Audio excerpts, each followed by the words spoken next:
आपकी जितनी भी दिक्कतें होती हैं ना, उन सब की प्रॉब्लम जो है वो टेंशन है। चाहे शरीर की दिक्कत हो, कोई रोग हो, चाहे आपके जो है कोई व्यवहारिक दिक्कत हो, व्यवहार में, चाहे आपका किसी भी तरीके, चाहे आपकी बिजनेस में प्रॉब्लम हो, चाहे सामाजिक प्रॉब्लम हो, सबकी जड़ में सिर्फ एक चीज है, दिमाग की टेंशन। अब दिमाग की टेंशन क्या है? फॉर एग्जाम्पल, आपका शरीर जो है वो चलने के लिए बना हुआ है। आपका दिमाग को पता है कि पैर ऐसे ऐसे चलेंगे, इतनी दूर जाके हमें राइट टर्न लेना है, लेफ्ट टर्न लेना है, बिल्कुल सही है।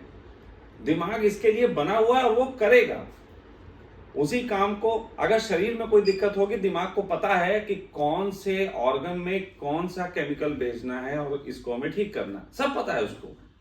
लेकिन उसी वक्त टेंशन क्या है? आपको मालूम है, लोग कहते हैं जंगल में जो रहते हैं उनको टेंशन नहीं होती।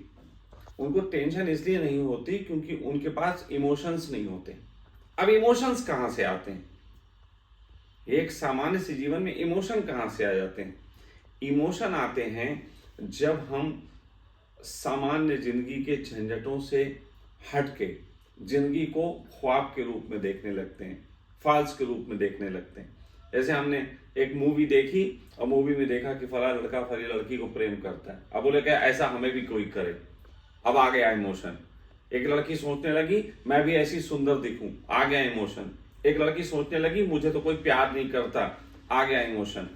अब ये जो इमोशन आएगा दिमाग में, ये हैंडल करना दिमाग ने सीखा ही नहीं, क्योंकि दिमाग का जो प्रोग्राम है वो एक गणित है।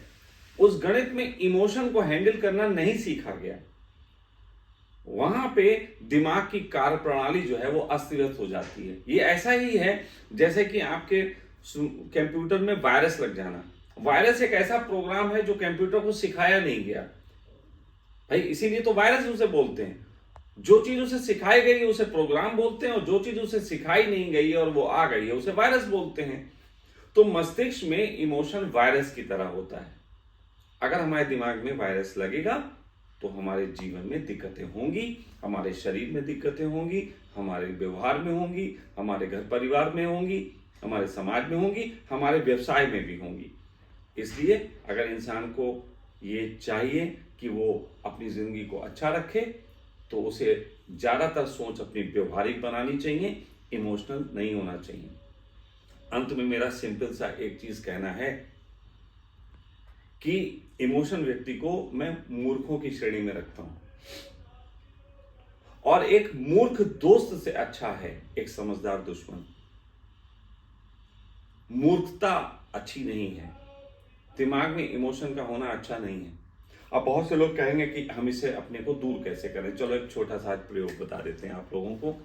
तो वो प्रयोग है बहुत अच्छा सा प्रयोग, बहुत सिंपल सा ये है कि आपके मस्तिष्क में जो उसकी कार्य प्रणाली है वो व्यवस्थित ढंग से काम करे।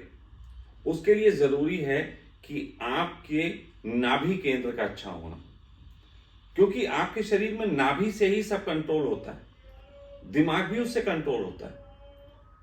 तो अगर आपकी नाभि स्वस्थ है तो आपका मस्तिष्क भी बहुत हद तक इमोशन को कंट्रोल करेगा।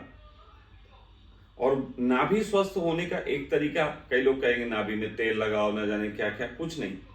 नाभि तक सांस का जाना, अगर आपकी सांस नाभि तक जाती है तो सिंपल तरीका है कि आपकी तनाव का एक विषय हो सकता है, आपकी पत्नी नहीं समझ रही, आपका बॉस नहीं समझ रहा, आपके लोग नहीं समझ रहे, आपका शिष्य, आपके गुरु नहीं समझ रहे, या आपको कोई और चिंता है, फाइनेंशियली कोई भी दिक्कत है, शारीरिक दिक्कत भी, तो आप लोग उस दिमाग में उस दिक्कत को लाओ।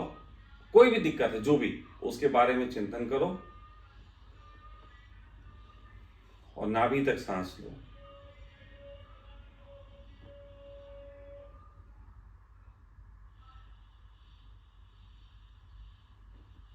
हल्का सा मुस्कुराते हुए आप बैठो और आप पाओगे कि वो चिंता का जो कारण है वो अचानक ही चिंता दूर हो गई, वो कारण समाप्त सा लगने लगेगा।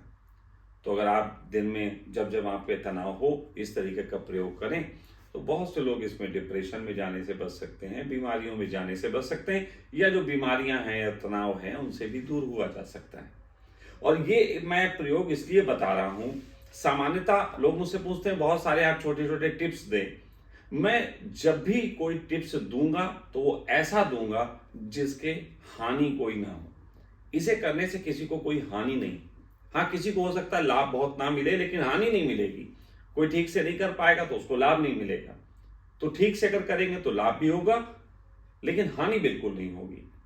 वरना ज्यादातर ऐसे होती हैं कि टिप्सें लोग दे देते हैं, वो टिप्स एक को तो फायदा पहुंचाती है लेकिन सैकड़ों को हानि पहुंचाती। और यूट्यूब और इसके दौर में तो आजकल टिप्स देने का फैशन चल गया है। तो आज मुझे लगा कि आप लोगों को ये बात देनी चाहिए, तो मैं आपको ये बात दे रहा हूं।